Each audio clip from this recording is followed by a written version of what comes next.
इस सरकार में भारतीय जनता पार्टी से झूठी उम्मीद कर सकते हो। इतने झूठे मुख्यमंत्री कभी नहीं मिले होंगे उत्तर प्रदेश को जो अब मिले हुए हैं। हर कार्यक्रम में मुख्यमंत्री जी कहते हैं मेट्रो उन्होंने बनाई। आप यकीन मानते इस बात को? देखिए आवाज़ारी नहीं, कोई नहीं मान सकता। लखनऊ के शहर के लोग नहीं मान सकते। और जो आजकल वेंकैया नायडू जी उस समय मिनिस्टर थे, उस विभाग के मिनिस्टर थे, उन्होंने और उस जगह के सांसद मुरली मनोहर जोशी जी और सरकार समाजवादी पार्टी थी, हम लोगों ने शिलान्यास किया, फॉरवर्ड डॉक्यूमेंट्स तैयार किए।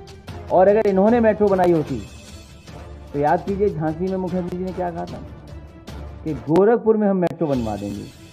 जो व्यक्ति अपने शहर में मेट्रो नहीं बना सकता वो दूसरे शहरों में कैसे मेट्रो बनाएगा?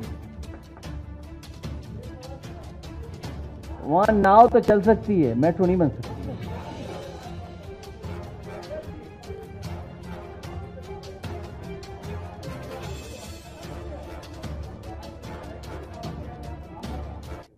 देखिए ये अभी चुनाव तक लगातार आपको गाने सुनने को मिलेंगे, नए नए नारे सुनने को मिलेंगे। बीजेपी इसीलिए परेशान है कि समाजवादी पार्टी पे से नारे कैसे आ गए।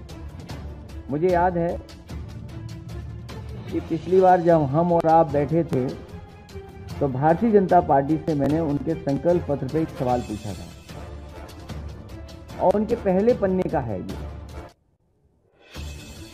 इतने वर्षों के बाद, सरकार में रहने के बाद, दिल्ली और उत्तर प्रदेश की सरकार होने के बावजूद भी सबसे ज्यादा संकट में अगर कोई है तो वो हमारा किसान है, अन्नदाता है, जो हमें रोटी देता है, जो हमें पहनने के लिए कपड़े देता है।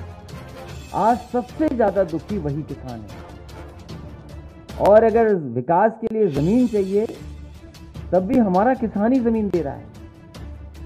और जहां उसको सही तरीके से योजना के बारे में समझा दिया जाता है, हमारे देश का किसान कभी भी विकास के खिलाफ नहीं है, तरक्की के खिलाफ नहीं है। बड़े से बड़े प्रोजेक्ट देश में बने हैं, किसानों ने अपनी कीमती जमीन दे दी।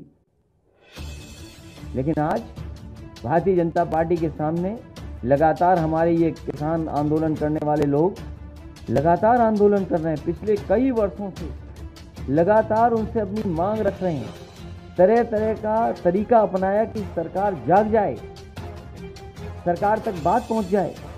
किसान कल्याण समिति बना करके लगातार संघर्ष छेड़ा। मैं दोनों लोगों को, बबली गुर्जर को और सतीश राठी को बधाई देता हूं। उनके साथ बहुत सारे किसान हैं जो लगातार इसके लिए लड़ रहे हैं। मैंने भरोसा दिलाता हूं कि इस सरकार ने किसानों के साथ अन्याय किया है, पीड़न किया है, जमीनें भी छीन ली हैं और ऐसे काले कानून ले आए हैं कि समय आने पर किसानों के खेत की मेड़ टूट जाएगी और उनकी जमीन भी कब्जा कर लेगी सरकार।